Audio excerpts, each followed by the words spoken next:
नमस्कार, झारखंड की ताजा खबरों में आप सबों का स्वागत है। आइए जानते हैं आज की मुख्य बड़ी खबरों को। नीट पीजी के लिए कट ऑफ 15% तक कम करने का फैसला, संशोधित रिजल्ट की घोषणा जल्द। केंद्रीय स्वास्थ्य मंत्रालय ने शनिवार को घोषणा की कि उसने सभी श्रेणियों में नीट पीजी 2021 के लिए कट ऑफ को 15% तक कम करने का फैसला किया है।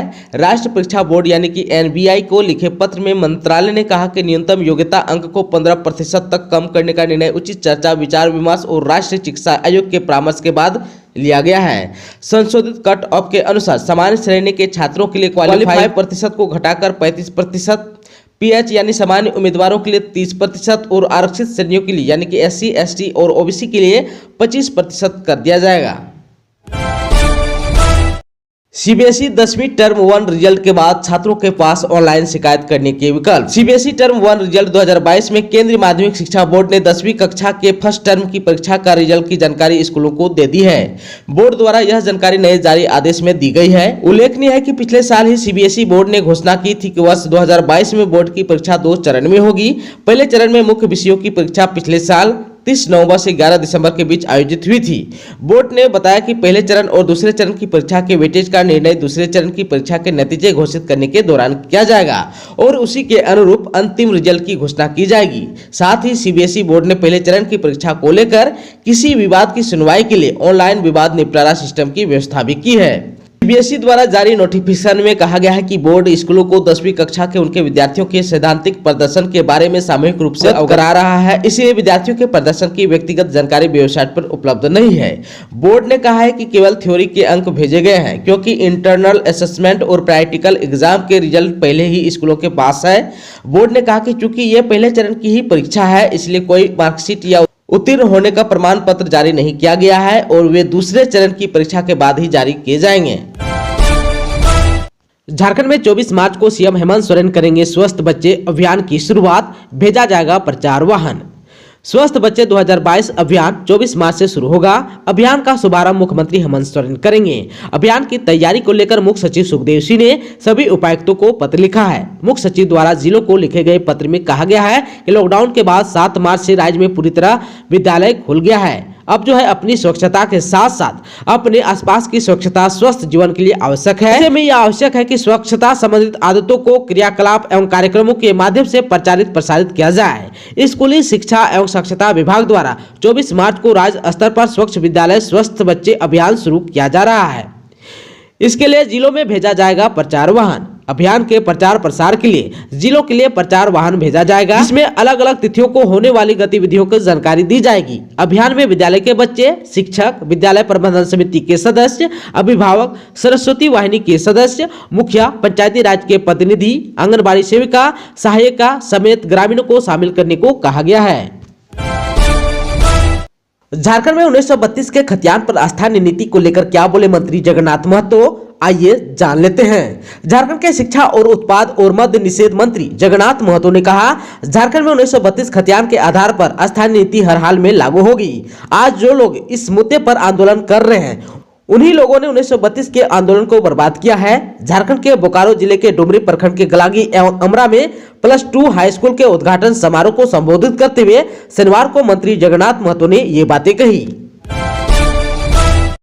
कांग्रेस विधायक दीपिका पांडे ने राष्ट्रीय सचिव और उत्तराखंड सह प्रभारी पद से दिया इस्तीफा। उत्तराखंड में कांग्रेस पार्टी की हार के बाद इस्तीफा देने का सिलसिला शुरू हो गया। झारखंड की विधायक दीपिका पांडे सिंह ने उत्तराखंड के सह प्रभारी और पार्टी के राष्ट्रीय सचिव पद से इस्तीफा दिया। साथ ही कांग्रेस आलाकमान का आभार व्यक्त करते हुए मौका देने पर शुक्रिया अदा किया। इस बात की जानकारी उन्होंने ट्वीट के माध्यम से दी। विधायक ने कहा कि पार्टी के एक कार्यकर्ताओं ने काफी मेहनत की पर जनता के विश्वास पर खरा नहीं उतर पाई। इसके बावजूद पार्टी हमेशा लोगों के साथ खड़ी है। उन्होंने कहा कि हार की जिम्मेवारी लेते हुए उत्तराखंड के सह प्रभारी और राष्ट्रीय सचिव के पद से मैं इस्तीफा दे रही हूं। झारखंड में एनटीएसई ओलंपियाड और कलेक्ट की तैयारी कराएगी हेमंत सोरेन सरकार, सीएम ने प्रस्ताव को दी मंजूरी। झारखंड सरकार द्वारा संचालित आकांक्षा कार्यक्रम के अंतर्गत सरकारी विद्यालय में कक्षा 7वीं से लेकर 10वीं तक के छात्र छात्राओं को राष्ट्रीय प्रतिभा खोज परीक्षा यानी कि एनटीएसई एवं ओलंपियाड तथा 11वीं एवं 12वीं के विद्यार्थियों को कलेक्ट की विशेष कोचिंग कराई जाएगी। एनडीए के लिए भी तैयारी कराने का प्रस्ताव है।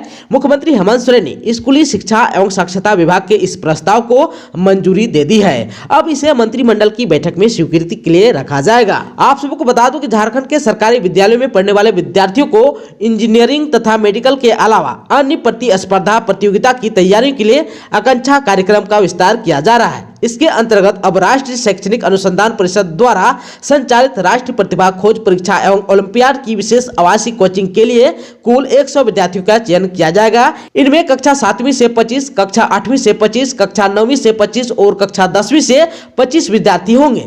कॉमन लॉ एडमिशन टेस्ट यानी कि CLT के लिए कक्षा 11वीं से 50 और कक्षा 12वीं से 50 यानी कि कुल 100 विद्यार्थियों का चयन किया जाएगा।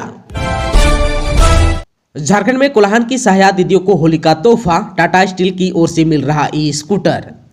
Tata steel foundation Mansi project के तहत कोल्हान की 365 सहाया को ई-स्कूटर देगा। इसकी शुरुआत सरायकेला खरसावां जिला से हो रही है। रविवार को सरायकेला खरसावां जिला के 131 सहाया दीदियों के बीच ई-स्कूटर दिया गया। GPS सिस्टम से लैस इस स्कूटर से सहाया को दुर्गम इलाके में जाने में आसानी होगी।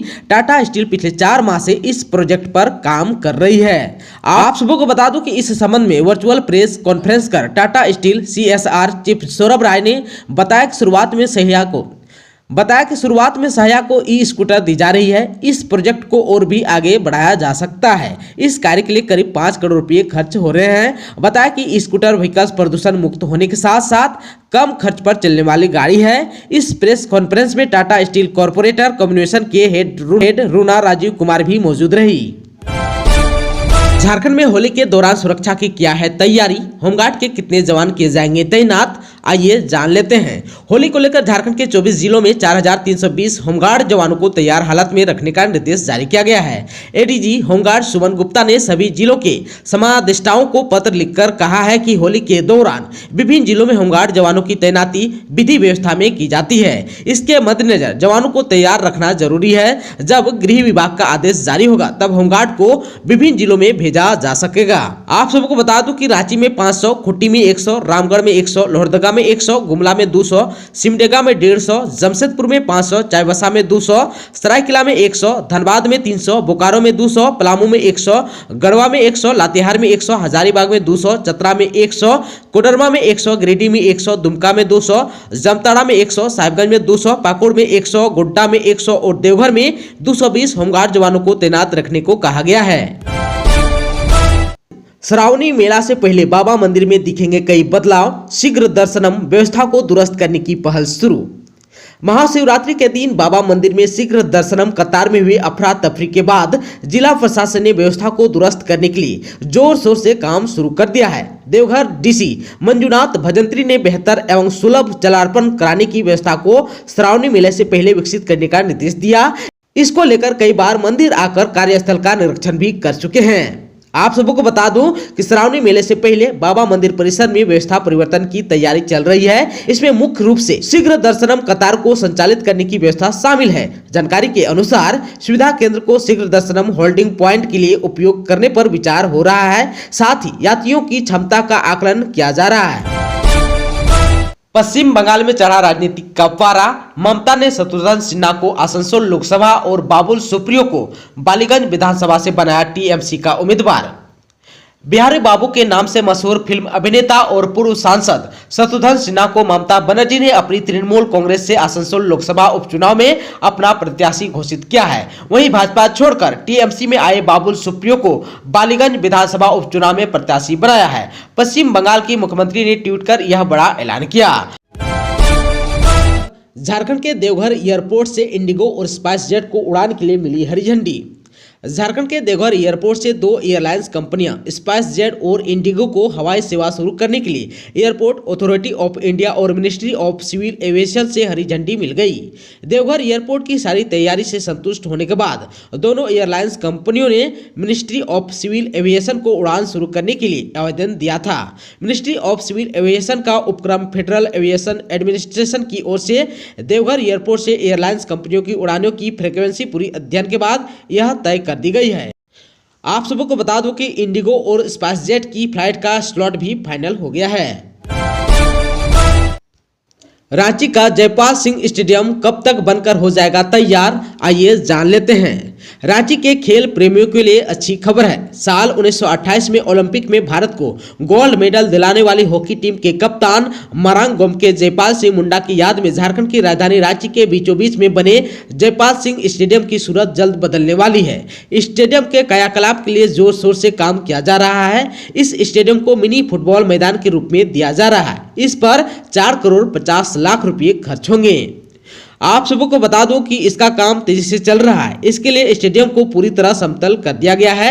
संभवतः होली के बाद यहां घास लगाने का काम भी शुरू कर दिया जाएगा। स्टेडियम बचाओ संघर्ष समिति के दीपक की माने तो जून तक यह स्टेडियम पूरी तरह से तैयार हो जाएगा।